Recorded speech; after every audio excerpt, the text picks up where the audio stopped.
आज दोन्ही हप्ते एकत्र सगळ्या लाडक्या बहिणी खुश होत आहेत आज। आणि मार्च महिन्याचा जो एकत्रित हप्ता आहे 3000 इतक्या सन्मान निधीचा हा आज आपण महिलांच्या थेट खात्यामध्ये वितरित करत आहोत। साधारणपणे 2,52,00,000 इतक्या महिलांना आपण हा लाभ आज आम्ही डीबीटीच्या माध्यमातून आम्ही वितरित करत आहोत। आणि साधारणपणे या औचित्यासाठी आम्ही या दोन्ही महिन्याचा लाभ आज महायुतीच्या सरकारच्या माध्यमातून राज्याचे मुख्यमंत्री आणि दोन्ही उपमुख्यमंत्री यांच्या सूचनेनुसार आज सुरुवात केलेली आहे। काही महिना असा नाहीये की ज्या महिन्यात महिलांना लाडक्या बहिणीचा हप्ता मिळाला नाहीये। डिसेंबर महिन्यामध्ये सुद्धा आचारसंहिता संपल्यानंतर झालेला आहे, जानेवारी महिन्यामध्ये सुद्धा वितरित झालेला आहे, फेब्रुवारी महिना आणि मार्च। लाडक्या बहिणींसाठी अतिशय आनंदाची बातमी आहे। बघा, आता याच लाडक्या बहिणींना एप्रिलचा हप्ता हा सुरू झालेला आहे, यादी आलेली आहे। आता नवीन यादीत तुमचं नाव आहे की नाही कसं चेक करायला सांगतोय, कारण भरपूर लाडक्या बहिणी यादीतून त्यांची नावं गायब झालेली आता आपल्याला पाहायला मिळणार आहेत।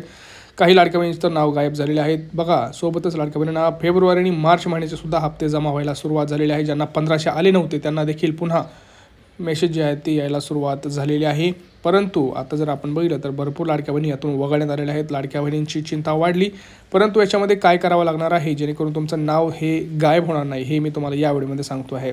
सोबतच आपल्याला कमेंट सेक्शनमध्ये लाडक्या बहिणी सांगत आहेत की आम्हाला पैसे हे जे आहेत ते राहिलेले पैसे ते येत आहेत, तर कुणीही टेन्शन घेऊ नका। ज्यांना पैसे आले नव्हते फेब्रुवारी मार्च त्यांना आधी पैसे ते पण येत आहेत। आणि सोबत नवीन एप्रिलचा हप्ता 2100 रुपयेसुद्धा जी वाटप आहे त्याची आनंदाची बातमी म्हणजे आजपासून लाडक्या बहिणींना जे काही पैसे आहेत त्यांचे वितरण सुरू झालेले आहेत। बँकेमध्ये आता आपल्याला गर्दी पाहायला मिळणार आहे, कारण काही महत्त्वाचे डॉक्युमेंट्स मी जे तुम्हाला सांगितले होते ते अपडेट करायसाठी लाडक्या बहिणींनी आता चालू केलेलं आहे। आणि ज्या लाडक्या बहिणींची बँकेत जाऊन जे अपडेट केलेलं आहे किंवा पोस्ट खात्यात जे अपडेट केलं आहे त्यांचं नाव हे 100% या यादीत असणार आहे। आता हे जे वाटप आहे ते कुठून केलेलं आहे, तर हे जे वाटप आहे ते काही महत्त्वाच्या 15 जिल्ह्यांपासूनच सुरुवात केलेलं आहे।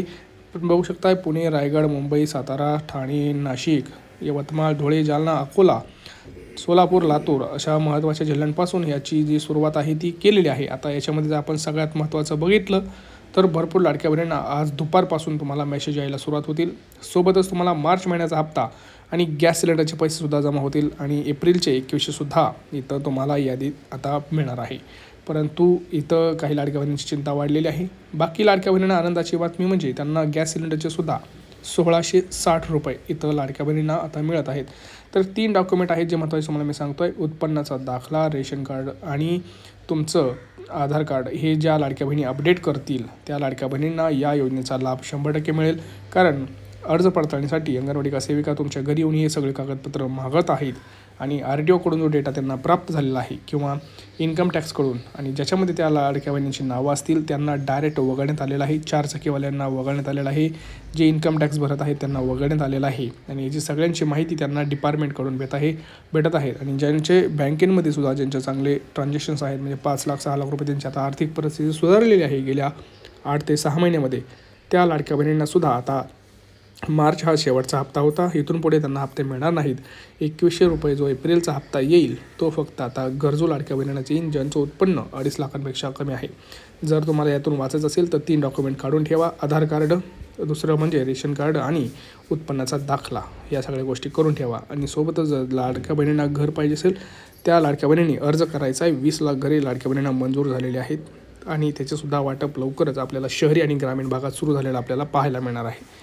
काही प्रश्न असतील नक्की विचारा। बघा, स्वतः आधी तटकरे मॅडमनी काही महत्त्वाचे नियम आपल्याला सांगितलेले आहेत। मंत्री माझी लाडकी बहीण ही योजना महायुतीच्या सरकारची अतिशय महत्त्वाकांक्षी अशी योजना आहे आणि आज जवळपास 2,52,00,000पेक्षा अधिक महिलांना आम्ही दर महिन्याला हा लाभ त्या ठिकाणी पोचवत आहोत। खरं तर विरोधकांनी तर अशा पद्धतीच्या सुद्धा वावड्या उठवल्या होत्या किंवा अशा पद्धतीचा सुद्धा अपप्रचार सुरू केला होता की निवडणुका झाल्यानंतर महायुतीचं सरकार आल्यानंतर महायुतीचं सरकार ही योजना बंद करेल, अशा पद्धतीचा अपप्रचार त्यांनी सुरू केला होता। खरं तर त्या अपप्रचाराला कुठेही बळी पडू नये असं आम्ही सर्व लाडक्या बहिणींना आवाहन करत होतो। आणि आज खऱ्या अर्थानं महायुतीच्या सरकारच्या वतीने आदरणीय अर्थ व नियोजन मंत्री उपमुख्यमंत्री अजितदादांनी आपला कारकिर्दीतला 11वा अर्थसंकल्प सादर करत असताना लाडक्या बहिणींच्यासाठी मुख्यमंत्री माझी लाडकी बहीण या योजनेसाठी जवळपास 36,000 कोटींची तरतूद ही त्यांनी यंदाच्या वर्षासाठी केलेली आहे आणि निश्चितपणाने ही करत असताना ही योजना कुठेही बंद होणार नाही। जो प्रचार विरोधकांकडून करण्यात आलेला होता की डिसेंबर महिन्यानंतर या योजनेचा लाभ मिळणार नाही, या उलट जानेवारी असेल त्याचबरोबर फेब्रुवारी आणि मार्च महिन्याचा एकत्रित असा लाभ याचं वितरण सुद्धा आम्ही 2 दिवसापूर्वीच सुरू केलेलं आहे आणि लाडक्या बहिणींच्या खात्यामध्ये फेब्रुवारी महिन्याचे 1500 हे त्या ठिकाणी 2 दिवसातच पोहोचलेले आहेत आणि मार्च महिन्याचे 1500 सुद्धा ते पोहोचवण्याचं काम सुद्धा प्रगतीपथावर आहे।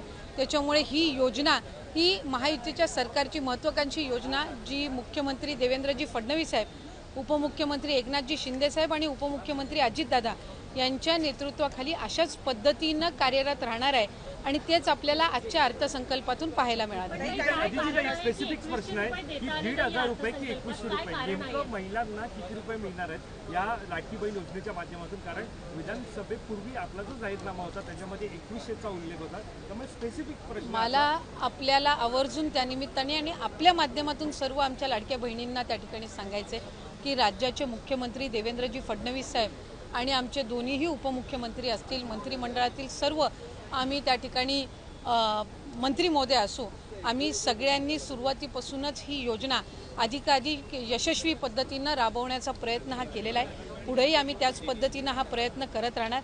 1500चा हप्ता हा महिलांच्या थेट खात्यामध्ये निवडणुकीच्या नंतर सुद्धा जवळपास 3 ते 4 हप्ते हे महिलांच्या खात्यामध्ये आज वितरित झालेले आहेत आणि त्याची प्रक्रिया सुरू आहे। अशाच पद्धतीने ही योजना पुढेही सुरू राहणार आहे। 2100च्या बाबतीतली जी भूमिका आहे ती राज्याचे मुख्यमंत्री देवेंद्र फडणवीस साहेबांनी, अजितदादांनी, शिंदे साहेबांनी सुद्धा वेळोवेळी मांडलेली आहे। एखादी महत्त्वाकांक्षी योजना ज्या वेळेला आपण आणत असतो त्यावेळेला त्याचा योग्य तो निर्णय राज्याचे मुख्यमंत्री आणि महायुतीचं सरकार ज्या वेळेला घेईल त्यावेळेला विभागाच्या वतीने आम्ही ते निश्चितपणाने या ठिकाणी घोषित करू। आज 1500चा लाभ देत असताना सुरुवातीला तर विरोधक म्हणायचे की हे 1500 पण तुम्हाला मिळणार नाहीत, पण त्यानंतर आम्ही ही योजना यशस्वीरित्या राबवली। त्याच्यानंतर म्हणायचे की निवडणुकीच्या नंतर ही योजना बंद होणार, पण आज 2,52,00,000 महिलांपर्यंत आम्ही हा लाभ त्या ठिकाणी पोहोचवत आहोत आणि आज 36,000 कोटींची जी तरतूद अर्थसंकल्पामध्ये करण्यात आलेली आहे जेणेकरून ही योजना अशाच पद्धतीनं पुढे सुरू राहावी। त्यामुळे आम्ही कुठलाही महायुतीच्या सरकारने लाडक्या बहिणींना दगाफटका दिलेला नाहीये।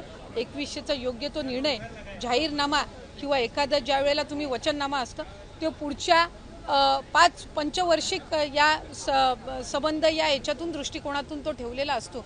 त्यामुळे त्या बाबतीतला योग्य तो निर्णय हा महायुतीचं सरकार हे निश्चितपणाने घेईल। पण आपल्या माध्यमातून मला लाडक्या बहिणींना सांगायचं आहे की ही योजना कधीही बंद होणार नाही आणि महायुतीच्या सरकारकडून अशाच पद्धतीनं चालू राहील। या उलट या अर्थसंकल्पामध्ये महिलांना आर्थिकरित्या सक्षम करण्याच्या दृष्टिकोनातून उमेद भवन असतील, अस्मिता भवन असेल, त्याचबरोबर त्यांना सक्षम करण्याच्या दृष्टीतून आर्थिक साक्षरता आणणं असेल, हे सगळे उपक्रम हाती घेण्यासाठी सुद्धा भरीव तरतूद ही या अर्थसंकल्पामध्ये केलेली आहे। त्यामुळे महिलांना अधिकाधिक सक्षम करण्याच्या दृष्टिकोनातून आम्ही काम करत आहोत।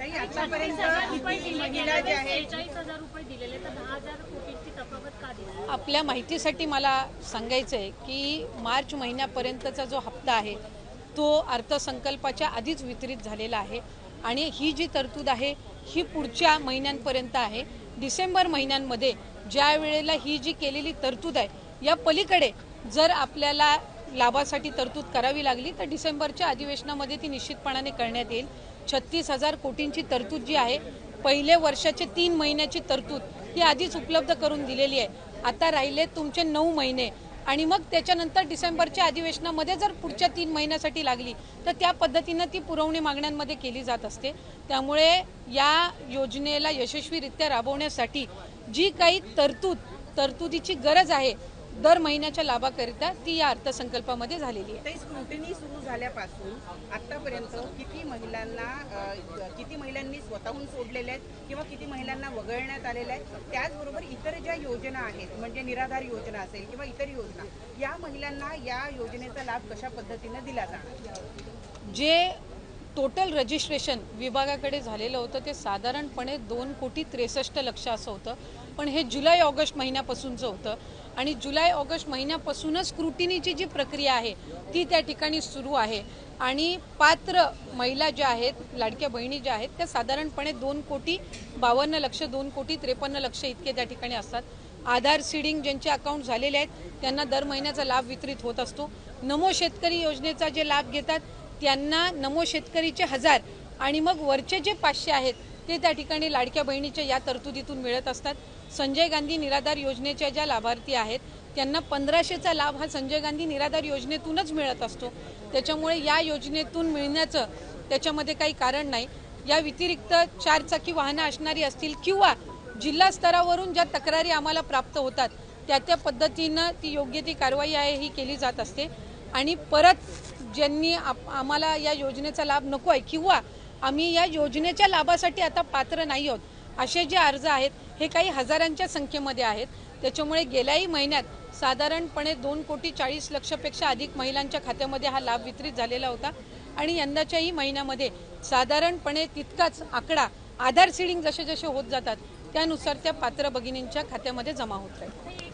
एक आरोप विरोधकांकडून असंही केला गेला, विधान परिषदेत सुद्धा चर्चा झाली की निकष आधीच ठरलेले होते, मग अंमलबजावणी करताना कुठे गडबड झाली का किंवा सरकारी तिजोरीतला पैसा नियमबाह्य वापरण्यात आला का त्याच्यासाठी, जर इतक्या महिला आता अपात्र होत असतील? नाही, एक तर मला आपल्या माध्यमातून स्पष्ट करायचं आहे की स्क्रुटिनी ही आम्ही सुरुवातीपासूनच करत आलेलो आहोत, याच्यामध्ये काही वेगळं नाही आहे. इतर विभागांचा डेटा ॲक्सेस करण्याचा अधिकार हा कुठल्याही एका विभागाला नसतो.